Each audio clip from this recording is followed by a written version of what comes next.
Hello again, this is Manuel York with a follow-up of the Leading People program. And I would like to start today with an information. The attention span of people regarding digital media decreased from the year 2000 until today from 12 seconds to 8 seconds. So that means I have 8 seconds to trigger your curiosity today. So how to do that? Well, the title of this video is How to Trigger Curiosity. Why is that important? Remember the purpose story. So when you start the purpose story, when you start this performance process, people will respond to you. And they can do that in two ways. They can either be skeptical and show resistance, or they show curiosity and are willing to have a dialogue with you. So it's important to trigger this curiosity in order to drive the purpose story forward. So how to do that? Remember, one of our major tools, and this is again, this whole program is again reminding you of tools that you already know. And one of the tools that we discussed was the scan. So when you address the person scans you. And one of the items of that scan was, what's the benefit of all of this? Now, there are three ways or three types of benefits. There's a benefit for the organization. There's a benefit for us as the team that works together in order to achieve valuable results. And there's a benefit for myself, a benefit for yourself. Now, I ask you the question, which of these three benefits weighs more?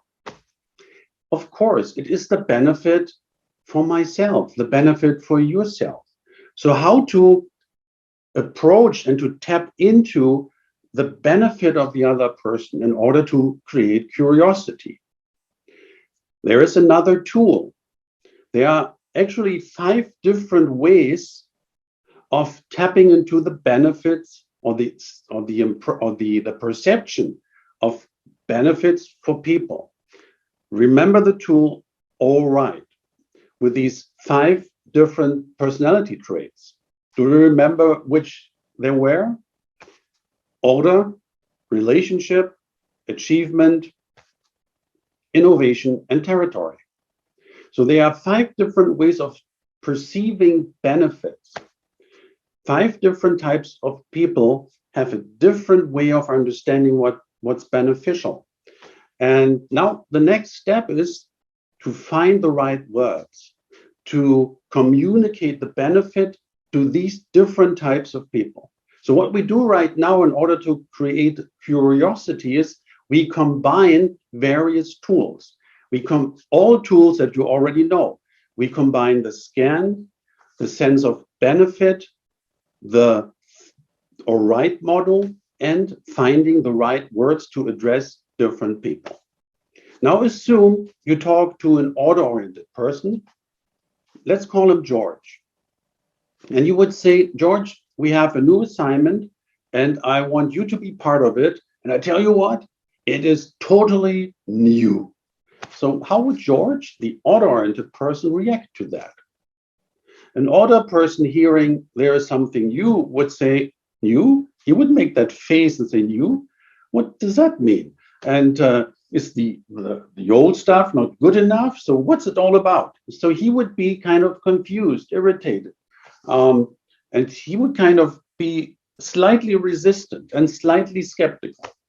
So that was probably an example of finding not the right words. So finding the right words would maybe sound like, hey, George, we have a new assignment here, and I want you to be part of it. And actually, I want you to share your knowledge and your experience. And what's important for me is that we keep this project on track, that we ensure that it has a certain structure, a certain order, that everyone always has the right orientation to make the next steps so that everybody can participate and do their job. And that's the reason why I would like you to be on board of that project. How would an order-oriented people respond to that? I guess George would feel proud to be part of that process. Now, if you have a relationship person, let's call her Linda, you would approach her and say, hey, Linda, we have an assignment here and I would like you to be part of it. I would like you to be at my side so that we can work together. And there's one thing that's important, that is to keep everyone together during the process so that we can share our competencies in order to accomplish the goal jointly. How would Linda react to that? She would feel probably happy to be part of it and to contribute to keep everybody related. What about an achiever? Well, talking to an achiever, you can be faster, you can be more on the point. Let's call her Janet. Hey, Janet, we have an assignment and it needs to be done quickly, and I want you to be part of it to make sure that we are always on track, that everybody knows what they're doing, and that we somehow get it done fast. How would Janet react? She would say, okay, that's fine, let's do it. Talking to an innovator, that's very, very simple. Let's call him Tim.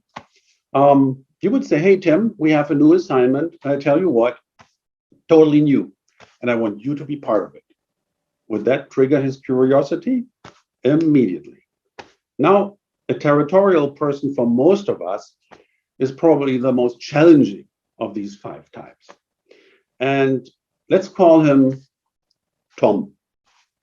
And you would say, and you would be a bit more stern. You would say, hey, Tom, we have a new assignment and I want you to be part of it. And it's important. And it's about, expanding, getting some influence in through the whole process. We want to influence, to impact the organization with that. And I need someone who is really able to create that. And that's why I want you to be a part of it and to work together with me. So this gives you a few examples of how to communicate benefits, creating curiosity with people in order to drive the purpose story forward.